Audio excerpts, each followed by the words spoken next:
आज का विषय है कृष्ण भक्तों के गुणों की चर्चा। हम पिछले 2-3 अपने कार्यक्रमों में कर रहे हैं।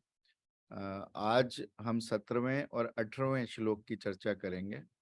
17वें श्लोक में भगवान कहते हैं, यो न हर्षति, वन हु डजंट रिजॉयस, न द्वेष्टि, देयर इज नो despair, न शोचति, डजंट lament, न कांक्षति, doesn't hanker after the gains, शुभ अशुभ परित्यागो, renouncing the good and the bad, भक्ति मान्य, full of devotion, सा में प्रिय, वो मुझे डियर डियर डियर है।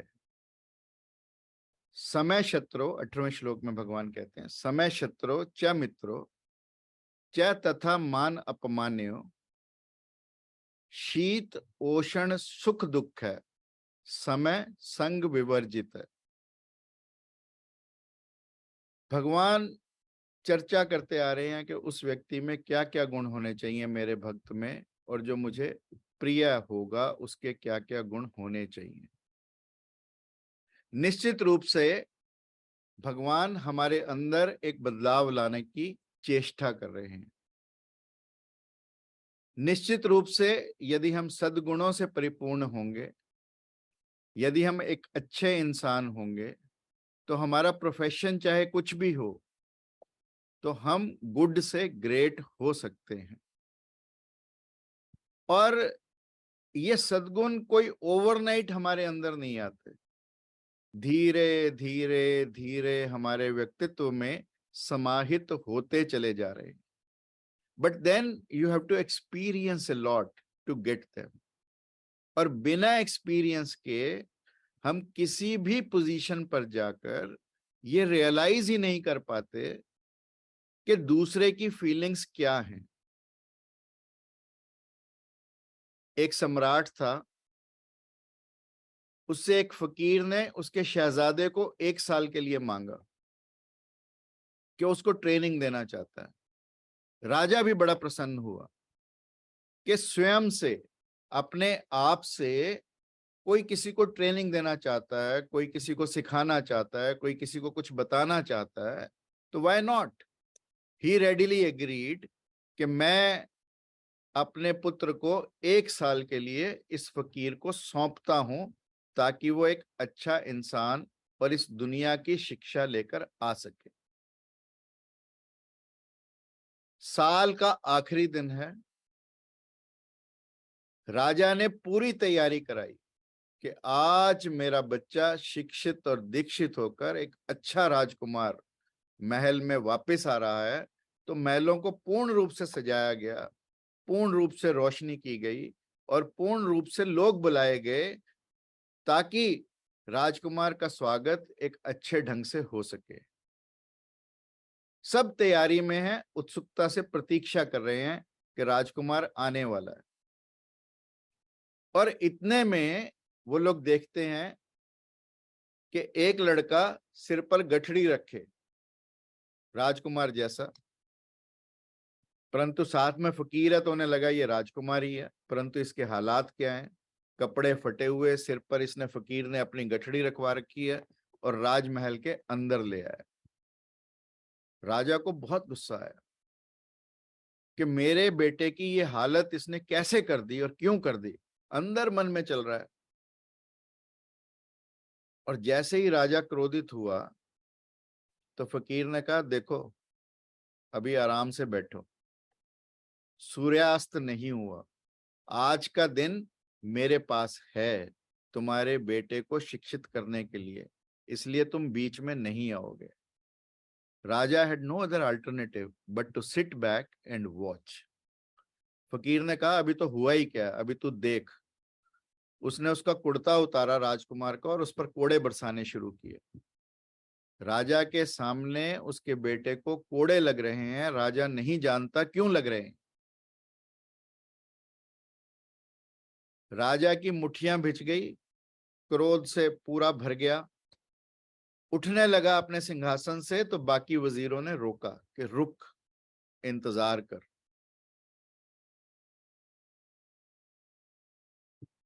इतने में उस फकीर ने कहा कि मैं तुम्हारे गुस्से को समझता हूं, परंतु मैंने इसे राज दरबार में कोड़े इसलिए लगवाए ताकि कल को जब ये राजा बने और ये लोगों को कोड़े लगवाएगा तो ये समझ पाए उस दर्द को, कि कोड़े लगने का जो दर्द है उसे वह समझ पाए। इसके इससे बोझ इसलिए उठाया क्योंकि ये रोज न जाने कितने सैकड़ों लोग इसका बोझ उठाएंगे, कितने सैकड़ों लोग इसके लिए काम करेंगे। ये उनकी तकलीफ को समझ पाए कि बोझ उठाने के मायने क्या होते, फटे कपड़ों के मायने क्या होते, कोड़े लगने के मायने क्या होते। तो राजा की समझ में आया और राजा के वजीरों ने कहा कि अनुभव से बड़ा कोई शास्त्र या कोई भी किताब शिक्षा नहीं दे सकती। Experience in the life is the most important thing. And ये सब गुण थ्रू एक्सपीरियंस ही हमें आते हैं। अब मान लो राजा के बेटे को कोड़े लगे, तो कल किसी को कोड़े लगवाने हैं तो उसके अंदर एम्पैथी अपने आप होगी, बिकॉज ही नोज कि कोड़े लगने की तकलीफ कितनी है। इसलिए मैंने कहा कि ये गुण धीरे धीरे हमारे व्यक्तित्व में, हमारे कृतित्व में समाहित होते हैं, क्योंकि ओवरनाइट इनको सीखने का या अपने अंदर समावेशित करने का कोई और ढंग नहीं है। और भगवान ने जितने भी ये गुण बताए, इफ यू विल नोटिस, ये सब के सब स्त्रीण गुण हैं, सबके सब स्त्रियों के नेचुरल गुण हैं, क्योंकि स्त्रियां ग्राह्य हैं, they are more receptive and the males are more offensive. So therefore to convert that offensiveness into receptiveness, these are the qualities which the God is trying to narrate here. और जिन लोगों ने, बहुत लोगों ने भगवान की प्रेमी के रूप में भी पूजा की है, अपने आप को प्रेयसी बनाया। रामकृष्ण परमहंस के बारे में कहते हैं कि उन्होंने 8-9 ढंग से परमात्मा को पाने की कोशिश की, और उन 8-9 ढंगों में से एक भक्ति जिसकी चर्चा भगवान कर रहे हैं, उस ढंग से भी पाने का प्रयास किया। और उन्होंने अपने आप को भगवान की प्रेयसी माना, भगवान को प्रेमी माना। और कहते हैं कि वो प्रेयसी भाव में इतने तल्लीन हो गए कि उन्होंने स्त्रियों के वस्त्र पहनने शुरू कर दिए, स्त्रियों जैसा चलना शुरू कर दिया। And people tell that he developed gynaecomastia and he started having menstruation also. इतना अपने आप को भगवान की भक्ति में लीन कर दिया कि structural changes which we can hardly imagine in science, they happen to Ramakrishna Paramahansa. And it's not a story, it's not a history. People have seen it happening. Our 2 generations prior to us have seen it happening, because Ramakrishna Paramahansa 1900 के पहले तक रहे, 1890 तक वो रहे। और इसलिए उनकी जो बातें जो उनको घटित हुई, वो ऐसे की ऐसे अभी जिंदा हैं। और बंगाल में पूरा संप्रदाय है जो प्रेयसी भाव से भगवान की चर्चा करता है। और सूफियों ने भी परमात्मा को प्रेयसी भाव से माना। अमीर खुसरो ने तो जब छवि देखी पीयू की, सो अपनी भूल गई। यानी ऐसे ऐसे पद लिखे इन लोगों ने जहां पर ये क्लियर होता है कि उन्होंने परमात्मा को प्रेमी का रूप माना और स्वयं को उसकी प्रेयसी माना। कमिंग बैक टू दिस श्लोक, दैट यो न हर्षति, वन हू डजंट रिजॉयस। अब बड़ा अजीब सा लगता है कि प्रसन्न भी ना हो, खुश भी ना हो। भगवान क्यों कहना चाहते हैं यो ना हर्षति? वो इसलिए कहना चाहते हैं प्रसन्नता की एक आउटपोरिंग है, दुख की एक एक्सप्रेशन है, हम अपने दुख को विस्मृत करना चाहते हैं प्रसन्नता से, हम अपने दुख को भूलना चाहते हैं, इसलिए हंसते हैं। नीत्शे ने तो यहां तक कहा, he was a big philosopher, उसने ये कहा कि मैं हंसता इसलिए हूं कहीं रो ना पड़ूं। और चार्ली चैपलिन के बारे में आप सबने सुना होगा। चार्ली चैपलिन के फादर अल्कोहलिक, घर छोड़ गए, मदर स्टेज पर परफॉर्म करती थी। When he was just 5 years old, तो उनकी मदर स्टेज पर परफॉर्म करते करते उसको चोक हो गई, and Charlie had to go on the stage and enact for his mother. 5 साल में इम्प्रॉम्प्चू शुरू हुआ उसका एक्टिंग करना। 13 साल तक डेस्टिट्यूट होम्स में रहा, ऑर्फनेज में रहा, और फिर उसके बाद अपनी स्टेज परफॉर्मेंस करने लगा। और चार्ली चैपलिन ने जितना इस दुनिया को हंसाया, अपने इतने दुख भरी जीवन के बाद भी शायद कोई भी ऐसा कलाकार दुनिया में कर नहीं पाया। चार्ली चैपलिन ने अपने दुख का प्रयोग किया दुनिया को हंसाने के लिए। परंतु हम प्रसन्न होते हैं या तो अपना दुख विस्मृत करने के लिए, या दूसरे को दुखी देखकर। और इसलिए भगवान यहां पर कहना चाहते हैं कि हम अपनी प्रसन्नता को दुख के एंटीडोट के रूप में ना प्रयोग करें। हम अकारण यदि प्रसन्न हो सकते हैं, सकारण प्रसन्न होने की बात नहीं कर रहे भगवान, अकारण यदि हम प्रसन्न हो सकते हैं, तो वो प्रसन्नता जो बंसी वाले कृष्ण के चेहरे पर झलकती है, वो प्रसन्नता यदि हमारे अंदर आ पाए। और हमारे तो मतलब जो हर्ष, हंसने का ढंग भी है, वो भी रुग्ण है, पैथोलॉजिकल है, बनावटी है, आर्टिफिशियल है। परंतु यहाँ भगवान जो कहते हैं यो न हर्षति, उसमें कहने का भाव पीछे यही छिपा है, जो अकारण प्रसन्न हो सकता है। सकारण तो हम प्रसन्न होना सीख गए अपने जीवन में, परंतु जो अकारण प्रसन्न हो सकता है से वह मेरा प्रिय है। दूसरी बात भगवान कहते हैं, जो ना द्वेष रखता है, ना द्वेष्टति। द्वेष ही दुखों का कारण है। आपके दुख का कारण आपके दुख नहीं, दूसरे के सुख हैं। मैंने सुना कि एक व्यक्ति, हमारे मित्र थे, अक्सर जब उनके घर जाओ अपने मकान की चर्चा करते थे। मैंने मकान में होम थिएटर बनाया, मैंने मकान में लाइब्रेरी बनाई, मैंने मकान में मंदिर बनाया, मैंने मकान, every time you go, I brought this from Italy for my house, I brought this from so and so place for my house.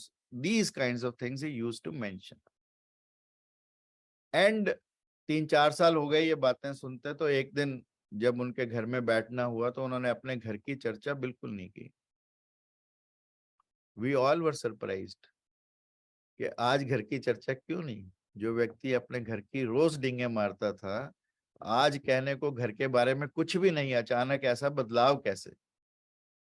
निश्चित रूप से इंदिरा जी तो मिली नहीं उसे कि कोई सियानप उसे मिल गई हो, कोई उसे किसी ने अच्छी सी सीख दे दी हो, ऐसा तो कोई व्यक्ति उसे मिला नहीं, मिलते तो हम ही थे। तो फिर इसमें बदलाव कैसे। तो मैंने पूछा भी ये ऐसे क्यों बदलाव आया। उसने कहा कुछ नहीं, पड़ोस में मेरे से बहुत बड़ा घर बन गया। अब वो पहले अपने घर के लिए था, अब पड़ोस में बड़ा घर बन गया, तो उसके घर की जो किस्से थे, कहानियां, वो खत्म हो गए। अब होड़ आ गई कि दूसरे का घर। और इसीलिए शायद एडवर्टीजमेंट वाले भी ये यूज करते हैं कि तुम्हारी कमीज मेरी कमीज से सफेद क्यों, because they know the human psychology probably, और इसलिए उसको एनकैश करने की कोशिश की जाती है। इसलिए भगवान कहते हैं जो ना द्वेष रखता है। और कहते हैं कि भगवान शंकर किसी से प्रसन्न हुए, भगवान शंकर तो भोले हैं, किसी से भी प्रसन्न हो जाते हैं। उसने कहा मांग ले बच्चे वर, पर एक ही शर्त है कि जितना तू मांगेगा उससे दुगना तेरे पड़ोसी को दूंगा। उसने कहा भगवान जी, भोले जी मेरी एक आंख फोड़ दे। भोले ने कहा यार कोई आंख फोड़ने का भी वरदान मांगता है। उसने कहा भोले जी मेरी तो एक फूटेगी पर पड़ोसी की दो जरूर फूटेगी।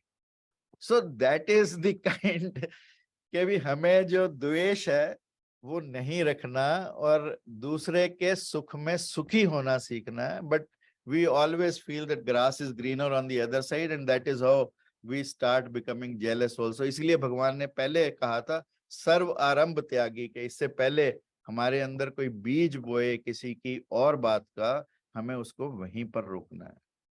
फिर भगवान कहते हैं ना शोचती, यानी चिंता नहीं। चिंता हम अक्सर क्यों करते हैं?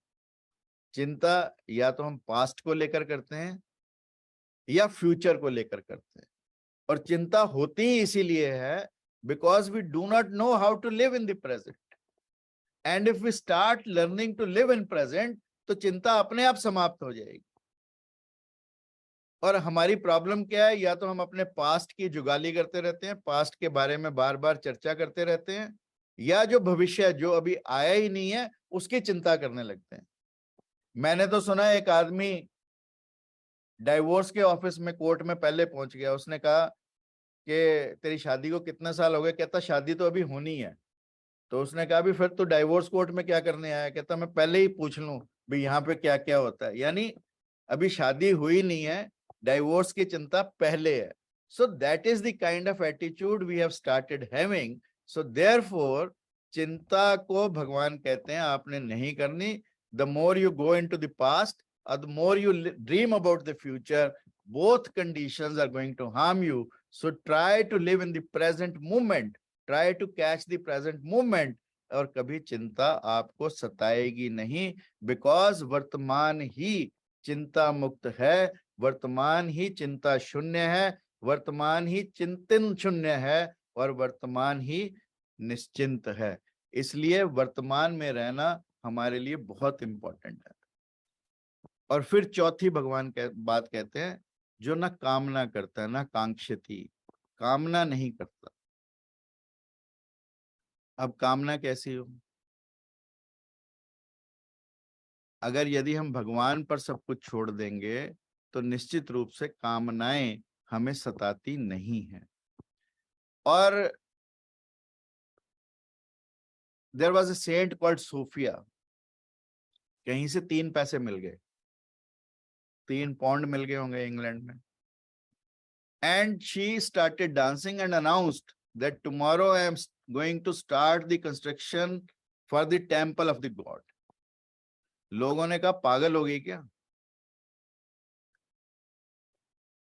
3 पाउंड है और तू भगवान का मंदिर बनाने चली? उसने कहा 3 पाउंड नहीं है, हम 3 हैं। कौन 3? एक मैं, 3 पाउंड, और तीसरा परमात्मा। वो मेरे साथ है, इसलिए मैं कुछ भी कर सकती हूं। और इसलिए भगवान कहते हैं कि जब तक तुम, जीवन 2 रेल की पटरियों की तरह कभी नहीं हो सकता। There is always a third one, there is always a third force, and we have to believe that third force to drop out everything from the life. Once, जैसा गुरुजी अक्सर कहते हैं कि हम ये छोड़ दें परमात्मा के ऊपर, तो ऑटोमेटिकली चीजें, ना हमें चिंता सताती है, ना हमें कोई कामना सताती है, ना हमें कोई इच्छाएं, आकांक्षाएं, तृष्णाएं सताती हैं, बिकॉज वी नो इट कि हमने सब कुछ परमात्मा के ऊपर छोड़ दिया। मैं तेरा, साहिल तेरा, डूबने का डर मुझे हो तो क्यों हो, सागर तेरा, साहिल तेरा, कश्ती भी तेरी। जब सब कुछ उसी का है तो हमें ये चिंताएं क्यों सताएं, ये भगवान यहाँ पर कहना चाहते हैं। फिर कहते हैं शुभ अशुभ कर्मों के फल का त्यागी। शुभ अशुभ भी हमें परमात्मा पर छोड़ने होंगे। और यदि हम शुभ अशुभ को परमात्मा पर छोड़ सकते हैं तो शायद हम अपने जीवन को पूरी तरह से रेवोल्यूशनाइज कर सकते। और जिन लोगों ने ये छोड़ा, हम कई दफा मेथड्स की बात करते हैं, कई बार सिस्टम्स की बात करते हैं, परंतु कभी भी हम शुभ अशुभ को परमात्मा पर छोड़ने की बात नहीं करते। हम हमेशा शुभ शुभ तो मेरा, अशुभ अशुभ परमात्मा के ऊपर छोड़ने का प्रयास करते हैं।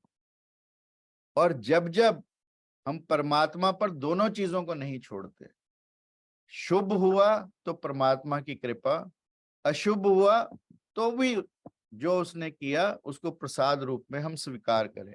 और यहीं पर भेद आता है और यहीं पर मुश्किल भी आती है कि शुभ अशुभ दोनों को हम कैसे त्याग दें। करते करते जितना कुछ मीठा मीठा तो हजम और कड़वा कड़वा थू, ऐसा नहीं हो सकता। और ऐसा यदि हम करने लगे अपने जीवन में तो शायद बहुत आसानी होगी, अन्यथा जीवन में बहुत मुश्किलें आती है। एक लियो टॉल्स्टॉय की कहानी है छोटी सी, मैं अगर यदि समय ज्यादा नहीं ले रहा तो लियो टॉल्स्टॉय ने एक कहानी लिखी, 3 संतों की वो कहानी है। 3 संत थे जिनकी फॉलोइंग इतनी बढ़ गई कि बाकी सब संतों को उनसे ईर्ष्या होने लगी। इवन जो चर्च का पादरी था, चीफ प्रीस्ट था, उसको भी लगा और उसने ये फैसला किया कि जो नदी के पार 3 संत रहते हैं जिनकी इतनी चर्चा है, उनके पास जाकर मिलूं और उनसे बात करूं कि अभी क्या है। चर्च का प्रीस्ट जैसे ही वहां पहुंचा तो वो तीनों बहुत घबरा गए। उन तीनों ने कहा हमसे क्या गलती हो गई? उन्होंने कहा गलती गुलती कुछ नहीं, तुम ये बताओ कि तुम करते क्या हो जो लोग तुम्हारे इतना पीछे हैं। उन्होंने कहा हम तो कुछ नहीं करते, हम सिर्फ उस प्रभु का स्मरण करते हैं। उसने कहा प्रभु का स्मरण कैसे करते हो? उसने कहा हम तो ABCDEFZ तक पढ़ देते हैं और प्रभु को कहते हैं कि तेरी तेरी बनाई ABC, तेरी बनाई प्रार्थना, जो तेरे को जैसे ठीक बिठानी है वैसे बिठा ले, हमें तो कुछ आता नहीं। अब चर्च के जो प्रीस्ट था उसने कहा देखो प्रार्थना का एक ढंग होता है, प्रेयर को ऐसे किया जाता है। उसने पूरी प्रेयर उन्हें याद कराई। उन्होंने कहा तो आपकी बड़ी कृपा, आपने याद कराई। अब प्रीस्ट को लगा कि अब तो ये चर्च के फॉलोअर्स ही हो गए, पहले तो ये चर्च से अलग ही कुछ करते थे, चलो अब इनको प्रार्थना आ गई, अब कुछ ना कुछ ठीक होगा, धीरे धीरे लोग चर्च में आएंगे, अभी तक तो कोई आ नहीं रहा। और जैसे ही वो किश्ती में बैठ के गया थोड़ी दूर तक, इतने में पीछे से आवाज आई रुको रुको रुको। उसने देखा कि वो तीनों पानी पर चलते आ रहे हैं। प्रीस्ट तो बड़ा हैरान हुआ कि भाई ये क्या हुआ। उसने कहा हम तो आपसे पूछने आए हैं, हमें बीच में प्रार्थना भूल गई, तो ये शब्द कौन से थे वो हमें दोबारा बता दो। तो उस प्रीस्ट ने कहा भाई हाथ जोड़े, तुम जो पहले कर रहे थे वही अच्छा था, क्योंकि उसने देख लिया उनका चमत्कार कि जैसा परमात्मा को अर्पित करके ये प्रार्थना करते हैं, परमात्मा को जिस भाव से ये प्रार्थना करते हैं, प्रभु की इन पर इतनी कृपा है, तेरी लकीर बंद प्रार्थनाएं उनका कुछ भी नहीं कर सकती। सो देयरफॉर यदि हम शुभ और अशुभ दोनों को परमात्मा पर छोड़ने की हिम्मत कर सके, उस दिन हमारे लिए हमारा जीवन बदलेगा और निश्चित रूप से हम परमात्मा को पाने में, परमात्मा का भक्त कहलाने में सफल हो पाएंगे। और छठी बात भगवान कहते हैं शत्रु और मित्र, मान और अपमान, सर्दी और गर्मी में जो समता का भाव रखता है वह मुझे प्रिय है। सम का मतलब जो डोलता नहीं। हम अक्सर एक पेंडुलम के एक इशारे से दूसरे पर जाते रहते हैं, बीच में रुकना बहुत मुश्किल है। और जो व्यक्ति अपने आप को बीच में रोक पाए, समता के भाव में रोक पाए, अपने आप को सम रख पाए, इसीलिए भगवान ने कहा समत्वम योग उच्यते, यानी जो सम का भाव अपने अंदर पैदा कर सके, सुख और दुख में भी विचलित ना हो, किसी भी हाल में विचलित ना हो, ऐसा व्यक्ति यदि हो तो निश्चित रूप से वो मुझे प्रिय है। समता का भाव जब मैं बात करता हूँ, समभाव की जब बात करता हूँ, तो बुद्ध के पास एक शिष्य बना जो राजा था, श्रोण उसका नाम था, बहुत अच्छा संगीतकार था। और जब राजा था तो बहुत बड़ा अयाश राजा था, कोई भी सुख सुविधा ऐसी नहीं थी जो उसके महल में ना हो। और जब बुद्ध का शिष्य बनने आया तो बुद्ध भी हैरान हुए कि इतना भोग विलास में डूबा हुआ राजा एकदम तेरे पास कैसे शिष्य बनने आ गया। तो बुद्ध के शिष्यों ने कहा इसे क्यों बनाते हो, ये औरों को और बिगाड़ेगा। तो बुद्ध ने कहा नहीं, ये यहाँ भी एक्सट्रीम में जाएगा। तो वहां जब बुद्ध ने उसे दीक्षित किया तो वो एक कुटिया में रहने लगा, फिर कुटिया में भी नहीं रहने लगा, पहले रोटी खाता था, फिर रोटी छोड़ दी, फिर पानी छोड़ दिया, फिर हवा पर आ गया और बिल्कुल कांटे जैसा सूख गया। तो तब बुद्ध उसकी कुटिया के बाहर आए और कहा कि श्रोण, अब तू बिल्कुल एक किनारे पर जा रहा है। तू मुझे ये बता कि तू एक अच्छा संगीतज्ञ कैसे था, और अच्छा संगीतज्ञ था तो मुझे ये बता कि किसी सितार के यदि तार ज्यादा कस दिए जाएं तो संगीत निकलेगा, या ढीले छोड़ दिए जाएं तो संगीत निकलेगा, या किस कंडीशन में हो तो संगीत निकलेगा। तो श्रोण ने कहा कि जब बिल्कुल ऑप्टिमल खिंचे होंगे, जब बिल्कुल ना तो ज्यादा खिंचे होंगे ना ज्यादा ढीले होंगे, तब सुर सबसे अच्छा निकलेगा। तो बुद्ध ने कहा कि यही जीवन जीने की कला है, जिसकी चर्चा भगवान कृष्ण यहाँ पर कर रहे हैं, कि जो शत्रु और मित्र में, जो मान अपमान में, जो सर्दी गर्मी में समता का भाव रखता है, डोलता नहीं है ना इधर ना उधर, निश्चित रूप से वह मुझे प्रिय है। और जो व्यक्ति ऐसा कर पाए वो निश्चित रूप से भगवान का प्रिय है। और फिर भगवान कहते हैं संग विवर्जित है, आसक्ति रहित। आसक्ति तो हम किसी भी चीज में लगा लेते हैं, मोह तो हमारा किसी भी चीज में पैदा हो जाता है, और कई बार तो यूजफुल चीजों में होता है, कई बार नॉन यूजफुल चीजों में भी हो जाता है। और जो चीज हमने पकड़ ली वो हमारे से जीवन में छूटती ही नहीं है। पर भगवान यहाँ पर कहते हैं कि संग विवर्जित है, आसक्ति को तो छोड़ना ही पड़ेगा। और आसक्ति की बात यदि मैं आपको बताऊं, फ्रांस रेवोल्यूशन की एक बात है, बेसिले जेल में से कुछ जो रेवोल्यूशनरीज थे उन्होंने जेल के कैदियों को छुड़वा लिया, परंतु अगले दिन वो क्या देखते हैं कि वो कैदी वापस जेल में चले गए। रेवोल्यूशनरीज को लगा भी हमने इतनी मेहनत से इनको जेल से छुड़वाया और ये वापस जेल में चले गए। तो उन्होंने कहा कि हमें तो अंधेरे की आदत पड़ गई, अब सूर्य की आदत नहीं रही, अब हमने अंधेरे को पकड़ लिया। अब हमें जंजीरों की आदत पड़ गई, अब हमें बाहर आकर यदि जंजीरों का बोझ ना हो तो हम खाना ही नहीं खा सकते। यानी जंजीरों का मोह पैदा हो गया, अंधेरे का मोह पैदा हो गया, जेल में बरसों बरस रहते और हम तो ओपन उसमें रहते हैं, तो हमें मोह क्यों ना पैदा हो। और इसलिए इस मोह को छोड़ना, इस आसक्ति को छोड़ना, जिसकी विवेचना भगवान संग विवर्जिता के रूप में करते हैं, हमें करनी होगी, तभी हम भगवान के प्रिय हो सकते हैं। इन्हीं शब्दों के साथ आप सब ने मुझे बड़े प्यार से सुना, ध्यान से सुना, और बड़े प्यार से आप लोग मुझे मैनचेस्टर में मिले। आप सबका बहुत बहुत धन्यवाद आपका। और अगर इंदिरा जी समय हो तो मैंने इन दोनों श्लोकों की बंसी भी बजा ली, अगर हो तो सुना देता हूँ। क्या किया?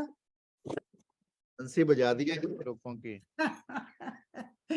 मेरे में अब हो गए तो इतनी मैं सुना। कहानियां मुझे नहीं आती हैं जितनी आप उद्धृत करते हो। बड़ी अच्छी बात है। हम तो सीधा सीधा अनुवाद किया है, हमने तो सिर्फ वर्णमाला ही पढ़ी है। अभी तो क ख ग घ पढ़ा, अब उसकी ये तो ज्यादा उसका सियाने हैं विस्तार ना आप आप। कर रहे हो।